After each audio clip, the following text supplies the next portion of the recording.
ಈ ನಕ್ಸಲರು ಶರಣಾದ ಬಳಿಕ ಪ್ರಕ್ರಿಯೆ ಬಗ್ಗೆ ಒಂದಷ್ಟು ಅನುಮಾನಗಳಿದೆ. ಪ್ರಮುಖವಾಗಿ ಒಂದಷ್ಟು ಪ್ರಶ್ನೆಗಳು ನಮ್ಮನ್ನ ಕಾಡೋದಕ್ಕೆ ಶುರು ಮಾಡಿದೆ. ಅಂದ್ರೆ ಜನಸಾಮಾನ್ಯರಿಗೂ ಕೂಡ ಪ್ರಶ್ನೆಗಳು ಕಾಡೋದಕ್ಕೆ ಶುರು ಆಗಿದೆ. ಸೊ ಯಾವುದು ಆ ಪ್ರಶ್ನೆಗಳು ಅನ್ನೋದ್ರ ಬಗ್ಗೆ ಡೀಟೇಲ್ಸ್ ಅನ್ನ ನಿಮ್ಮ ಮುಂದೆ ಇಡ್ತಾ ಇದ್ದೀವಿ. ಶರಣಾಗಿದ್ದು ಯಾರು ಅನ್ನೋದು ಪ್ರಮುಖ ಪ್ರಶ್ನೆ. ನಕ್ಸಲರ ಬಳಿ ಇದ್ದ ಶಸ್ತ್ರಗಳು ನಿಜಕ್ಕೂ ಎಲ್ಲಿದೆ ಅನ್ನೋದು ಪ್ರಮುಖವಾಗಿ ಕಾಡ್ತಾ ಇರುವಂತಹ ಪ್ರಶ್ನೆ. ಯಾಕಂದ್ರೆ ಅದೇ ಶಸ್ತ್ರಾಸ್ತ್ರಗಳನ್ನ ಮೊದಲು ಅವರು ಸರೆಂಡರ್ ಮಾಡಬೇಕಾಗಿತ್ತು. ಬಟ್ ಯಾವ ಶಸ್ತ್ರಾಸ್ತ್ರಗಳನ್ನ ಕೂಡ ಅವರು ಸರೆಂಡರ್ ಮಾಡಿಲ್ಲ. ಎಲ್ಲಿದೆ ಅನ್ನೋದೇ ಪ್ರಶ್ನೆ. ನಕ್ಸಲೀಯರ ವಿಚಾರದಲ್ಲಿ ಶರಣಾಗಿದ್ದು ನಿಜಕ್ಕೂ ಯಾರು? ವಿಪಕ್ಷಗಳು ಆರೋಪ ಮಾಡ್ದಂಗೆ ಸರ್ಕಾರನೇ ಶರಣಾಗ್ಬಿಡ್ತಾ ಅನ್ನುವಂತಹ ಪ್ರಶ್ನೆ ನಮ್ಮನ್ನ ಕಾಡ್ತಾ ಇದೆ. ಅಥವಾ ನಕ್ಸಲರೇ ಬಂದು ಶರಣಾಗಿದ್ರೆ ಆ ಪ್ರಕ್ರಿಯೆಗಳು ಯಾಕೆ ಪೂರ್ಣ ಆಗಲಿಲ್ಲ? ಶಸ್ತ್ರಾಸ್ತ್ರಗಳನ್ನ ಯಾಕೆ ಹ್ಯಾಂಡ್ ಓವರ್ ಮಾಡಲಿಲ್ಲ? ಈ ಪ್ರಮುಖ ಪ್ರಶ್ನೆ ನಮ್ಮನ್ನ ಕಾಡ್ತಾ ಇದೆ.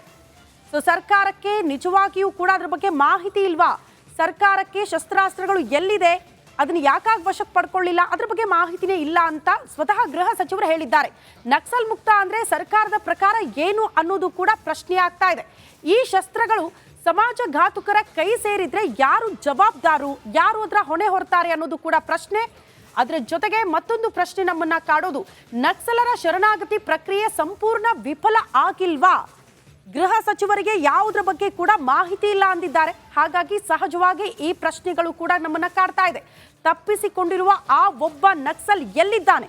ಆತನ ಕೈಗೆ ಈ ಶಸ್ತ್ರಾಸ್ತ್ರಗಳನ್ನೇನಾದ್ರೂ ಕೊಟ್ಟು ಬಿಟ್ಟಿದ್ರೆ ಅದು ಸಮಾಜ ಘಾತುಕ ಕೆಲಸಗಳಿಗೆ ಬಳಕೆ ಆಗ್ಬಿಟ್ರೆ ಯಾರು ಜವಾಬ್ದಾರು? ಇಂಥ ಹಲವು ಪ್ರಶ್ನೆಗಳು ನಮ್ಮನ್ನ ಕಾಡ್ತಾ ಇದೆ.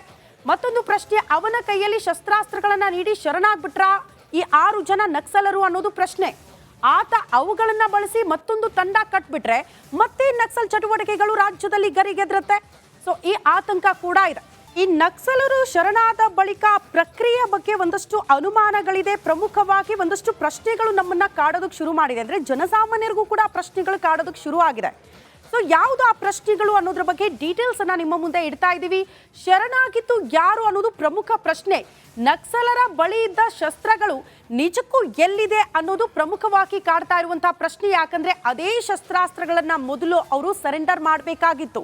ಬಟ್ ಯಾವ ಶಸ್ತ್ರಾಸ್ತ್ರಗಳನ್ನ ಕೂಡ ಅವರು ಸರೆಂಡರ್ ಮಾಡಿಲ್ಲ. ಎಲ್ಲಿದೆ ಅನ್ನೋದೇ ಪ್ರಶ್ನೆ. ನಕ್ಸಲೀಯರ ವಿಚಾರದಲ್ಲಿ ಶರಣಾಗಿದ್ದು ನಿಜಕ್ಕೂ ಯಾರು? ವಿಪಕ್ಷಗಳು ಆರೋಪ ಮಾಡ್ದಂಗೆ ಸರ್ಕಾರನೇ ಶರಣಾಗ್ಬಿಡ್ತಾ ಅನ್ನುವಂತಹ ಪ್ರಶ್ನೆ ನಮ್ಮನ್ನ ಕಾಡ್ತಾ ಇದೆ. ಅಥವಾ ನಕ್ಸಲರೇ ಬಂದು ಶರಣಾಗಿದ್ರೆ ಆ ಪ್ರಕ್ರಿಯೆಗಳು ಯಾಕೆ ಪೂರ್ಣ ಆಗಲಿಲ್ಲ? ಶಸ್ತ್ರಾಸ್ತ್ರಗಳನ್ನ ಯಾಕೆ ಹ್ಯಾಂಡ್ ಓವರ್ ಮಾಡಲಿಲ್ಲ? ಈ ಪ್ರಮುಖ ಪ್ರಶ್ನೆ ನಮ್ಮನ್ನ ಕಾಡ್ತಾ ಇದೆ. ಸೊ ಸರ್ಕಾರಕ್ಕೆ ನಿಜವಾಗಿಯೂ ಕೂಡ ಅದ್ರ ಬಗ್ಗೆ ಮಾಹಿತಿ ಇಲ್ವಾ? ಸರ್ಕಾರಕ್ಕೆ ಶಸ್ತ್ರಾಸ್ತ್ರಗಳು ಎಲ್ಲಿದೆ, ಅದನ್ನ ಯಾಕಾಗಿ ವಶಕ್ಕೆ ಪಡ್ಕೊಳ್ಳಿಲ್ಲ, ಅದ್ರ ಬಗ್ಗೆ ಮಾಹಿತಿನೇ ಇಲ್ಲ ಅಂತ ಸ್ವತಃ ಗೃಹ ಸಚಿವರು ಹೇಳಿದ್ದಾರೆ. ನಕ್ಸಲ್ ಮುಕ್ತ ಅಂದ್ರೆ ಸರ್ಕಾರದ ಪ್ರಕಾರ ಏನು ಅನ್ನೋದು ಕೂಡ ಪ್ರಶ್ನೆ ಆಗ್ತಾ ಇದೆ. ಈ ಶಸ್ತ್ರಗಳು ಸಮಾಜ ಘಾತುಕರ ಕೈ ಸೇರಿದ್ರೆ ಯಾರು ಜವಾಬ್ದಾರು, ಯಾರು ಅದರ ಹೊಣೆ ಹೊರ್ತಾರೆ ಅನ್ನೋದು ಕೂಡ ಪ್ರಶ್ನೆ. ಅದರ ಜೊತೆಗೆ ಮತ್ತೊಂದು ಪ್ರಶ್ನೆ ನಮ್ಮನ್ನ ಕಾಡೋದು, ನಕ್ಸಲರ ಶರಣಾಗತಿ ಪ್ರಕ್ರಿಯೆ ಸಂಪೂರ್ಣ ವಿಫಲ ಆಗಿಲ್ವಾ? ಗೃಹ ಸಚಿವರಿಗೆ ಯಾವುದ್ರ ಬಗ್ಗೆ ಕೂಡ ಮಾಹಿತಿ ಇಲ್ಲ ಅಂದಿದ್ದಾರೆ. ಹಾಗಾಗಿ ಸಹಜವಾಗಿ ಈ ಪ್ರಶ್ನೆಗಳು ಕೂಡ ನಮ್ಮನ್ನ ಕಾಡ್ತಾ ಇದೆ. ತಪ್ಪಿಸಿಕೊಂಡಿರುವ ಆ ಒಬ್ಬ ನಕ್ಸಲ್ ಎಲ್ಲಿದ್ದಾನೆ? ಆತನ ಕೈಗೆ ಈ ಶಸ್ತ್ರಾಸ್ತ್ರಗಳನ್ನೇನಾದ್ರೂ ಕೊಟ್ಟು ಬಿಟ್ಟಿದ್ರೆ ಅದು ಸಮಾಜ ಘಾತುಕ ಕೆಲಸಗಳಿಗೆ ಬಳಕೆ ಆಗ್ಬಿಟ್ರೆ ಯಾರು ಜವಾಬ್ದಾರು? ಇಂಥ ಹಲವು ಪ್ರಶ್ನೆಗಳು ನಮ್ಮನ್ನ ಕಾಡ್ತಾ ಇದೆ. ಮತ್ತೊಂದು ಪ್ರಶ್ನೆ, ಅವನ ಕೈಯಲ್ಲಿ ಶಸ್ತ್ರಾಸ್ತ್ರಗಳನ್ನ ನೀಡಿ ಶರಣಾಗ್ಬಿಟ್ರ ಈ 6 ಜನ ನಕ್ಸಲರು ಅನ್ನೋದು ಪ್ರಶ್ನೆ. ಆತ ಅವುಗಳನ್ನ ಬಳಸಿ ಮತ್ತೊಂದು ತಂಡ ಕಟ್ಬಿಟ್ರೆ ಮತ್ತೆ ನಕ್ಸಲ್ ಚಟುವಟಿಕೆಗಳು ರಾಜ್ಯದಲ್ಲಿ ಗರಿಗೆದ್ರತ್ತೆ. ಸೊ ಈ ಆತಂಕ ಕೂಡ ಇದೆ. ನಕ್ಸಲ್ ಚಟುವಟಿಕೆ ಮುಕ್ತವಾಯಿತು ಅನ್ನುವಂತ ಖುಷಿ ಇತ್ತು. ಆದ್ರೆ ಅವರು ಶರಣಾಗತಿ ಆಗುವ ಸಂದರ್ಭದಲ್ಲಿ ಇರುವಂತ ನಿಯಮಗಳನ್ನ ಅನುಸರಿಸಿದ್ರ? ಈ ಪ್ರಶ್ನೆ ಇದೆ. ಖಂಡಿತ ಇಲ್ಲ. ನಕ್ಸಲರ ಬಳಿ ಇದ್ದಂತ ಶಸ್ತ್ರಾಸ್ತ್ರಗಳನ್ನೇ ಸರೆಂಡರ್ ಮಾಡಿಲ್ಲ. ಶಸ್ತ್ರಾಸ್ತ್ರಗಳನ್ನ ನೀಡದೆ ಖಾಲಿ ಕೈಯಲ್ಲಿ ಶರಣಾಗತಿಯಾಗಿದೆ. ಅವರ ಬಳಿ ಇದ್ದ ಬಂದೂಕು, ಗನ್ಗಳು ಎಲ್ಲಿ ಅನ್ನೋದು ಈಗ ಪ್ರಶ್ನೆ. ಶಸ್ತ್ರಾಸ್ತ್ರ ನೀಡದೆ ಶರಣಾಗಿದ್ದು ಹೇಗೆ, ಯಾಕೆ? ನಕ್ಸಲೀಯರ ಶರಣಾಗತಿ ಬಗ್ಗೆ 10 ಅನುಮಾನಗಳಂತೂ ಇದ್ದೇ ಇದೆ. ಈ ಪ್ರಕ್ರಿಯೆ ಹೇಗೆ ಸಾಗಬೇಕಾಗಿತ್ತು ಅಂದ್ರೆ, ಮೊದಲು 6 ಜನ ನಕ್ಸಲರು ಕಾಡು ಬಿಟ್ಟು ನಾಡಿಗೆ ಬರುವಾಗ ತಮ್ಮ ಬಳಿ ಇದ್ದಂಥ ಶಸ್ತ್ರಾಸ್ತ್ರಗಳನ್ನ ಮೊದಲು ಸರೆಂಡರ್ ಮಾಡಬೇಕು. ಆನಂತರ ಸಮವಸ್ತ್ರ, ಆನಂತರ ಮುಖ್ಯವಾಹಿನಿಗೆ ಬರುವಂಥ ಒಂದಷ್ಟು ದಾಖಲಾತಿಗಳಿಗೆ ಅವರು ಸಹಿ ಹಾಕಬೇಕು. ಆದರೆ ಈ ಯಾವ ಪ್ರಕ್ರಿಯೆಗಳು ಕೂಡ ಆದಂಗೆ ಕಾಣಿಸ್ತಾ ಇಲ್ಲ.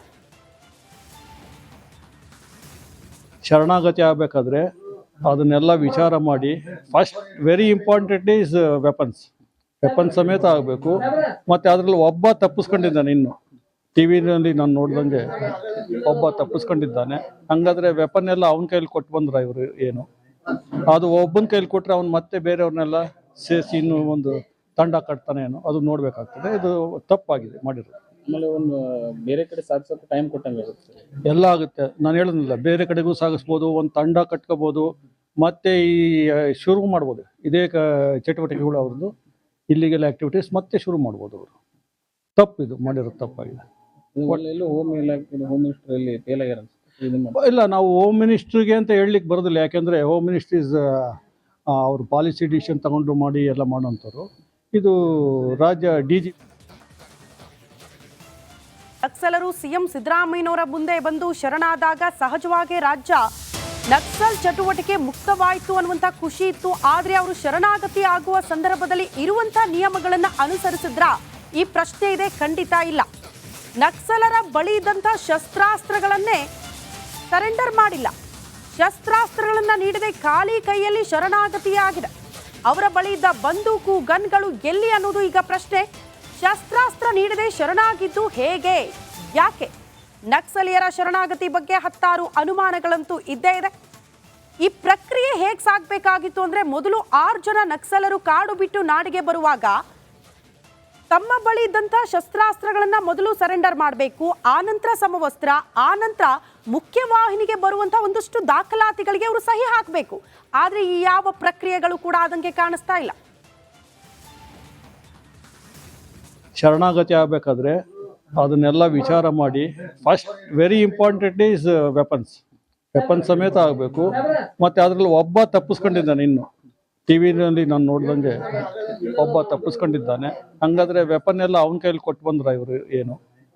ಅದು ಒಬ್ಬನ ಕೈಲಿ ಕೊಟ್ರೆ ಅವ್ನು ಮತ್ತೆ ಬೇರೆಯವ್ರನ್ನೆಲ್ಲ ಸೇರಿಸಿ ಇನ್ನೂ ಒಂದು ತಂಡ ಕಟ್ತಾನೆ ಏನೋ, ಅದು ನೋಡ್ಬೇಕಾಗ್ತದೆ. ಇದು ತಪ್ಪಾಗಿದೆ ಮಾಡಿರೋದು. ಆಮೇಲೆ ಒಂದು ಬೇರೆ ಕಡೆ ಸಾಗಿಸೋಕೆ ಟೈಮ್ ಕೊಟ್ಟಂಗೆ ಆಗುತ್ತೆ. ಎಲ್ಲ ಆಗುತ್ತೆ. ನಾನು ಹೇಳೋದಿಲ್ಲ, ಬೇರೆ ಕಡೆಗೂ ಸಾಗಿಸ್ಬೋದು, ಒಂದು ತಂಡ ಕಟ್ಕೋಬೋದು, ಮತ್ತೆ ಈ ಶುರು ಮಾಡ್ಬೋದು. ಇದೇ ಚಟುವಟಿಕೆಗಳು ಅವ್ರದ್ದು ಇಲ್ಲಿಗೆಲ್ಲ ಆಕ್ಟಿವಿಟೀಸ್ ಮತ್ತೆ ಶುರು ಮಾಡ್ಬೋದು ಅವರು. ತಪ್ಪಿದು ಮಾಡಿರೋದು ತಪ್ಪಾಗಿದೆ. ಎಲ್ಲೂ ಹೋಮ್ ಇಲಾಖೆ ಹೋಮ್ ಮಿನಿಸ್ಟ್ರಲ್ಲಿ ಫೇಲ್ ಆಗ್ಯಾರ ಅನ್ಸುತ್ತೆ ಇದನ್ನ ಮಾಡಿ. ಇಲ್ಲ, ನಾವು ಹೋಮ್ ಮಿನಿಸ್ಟ್ರಿಗೆ ಅಂತ ಹೇಳಲಿಕ್ಕೆ ಬರೋದಿಲ್ಲ. ಯಾಕೆಂದರೆ ಹೋಮ್ ಮಿನಿಸ್ಟ್ರೀಸ್ ಅವರು ಪಾಲಿಸಿ ಡಿಸಿಷನ್ ತಗೊಂಡು ಮಾಡಿ ಎಲ್ಲ ಮಾಡೋಂಥವ್ರು. ಇದು ರಾಜ್ಯ DG ನಕ್ಸಲರು ಸಿಎಂ ಸಿದ್ದರಾಮಯ್ಯನವರ ಮುಂದೆ ಬಂದು ಶರಣಾದಾಗ ಸಹಜವಾಗಿ ರಾಜ್ಯ ನಕ್ಸಲ್ ಚಟುವಟಿಕೆ ಮುಕ್ತವಾಯಿತು ಅನ್ನುವಂಥ ಖುಷಿ ಇತ್ತು. ಆದರೆ ಅವರು ಶರಣಾಗತಿ ಆಗುವ ಸಂದರ್ಭದಲ್ಲಿ ಇರುವಂಥ ನಿಯಮಗಳನ್ನು ಅನುಸರಿಸಿದ್ರ ಈ ಪ್ರಶ್ನೆ ಇದೆ? ಖಂಡಿತ ಇಲ್ಲ. ನಕ್ಸಲರ ಬಳಿ ಇದ್ದಂಥ ಶಸ್ತ್ರಾಸ್ತ್ರಗಳನ್ನೇ ಸರೆಂಡರ್ ಮಾಡಿಲ್ಲ. ಶಸ್ತ್ರಾಸ್ತ್ರಗಳನ್ನು ನೀಡದೆ ಖಾಲಿ ಕೈಯಲ್ಲಿ ಶರಣಾಗತಿಯಾಗಿದೆ. ಅವರ ಬಳಿ ಇದ್ದ ಬಂದೂಕು, ಗನ್ಗಳು ಎಲ್ಲಿ ಅನ್ನೋದು ಈಗ ಪ್ರಶ್ನೆ. ಶಸ್ತ್ರಾಸ್ತ್ರ ನೀಡದೆ ಶರಣಾಗಿದ್ದು ಹೇಗೆ, ಯಾಕೆ? ನಕ್ಸಲೀಯರ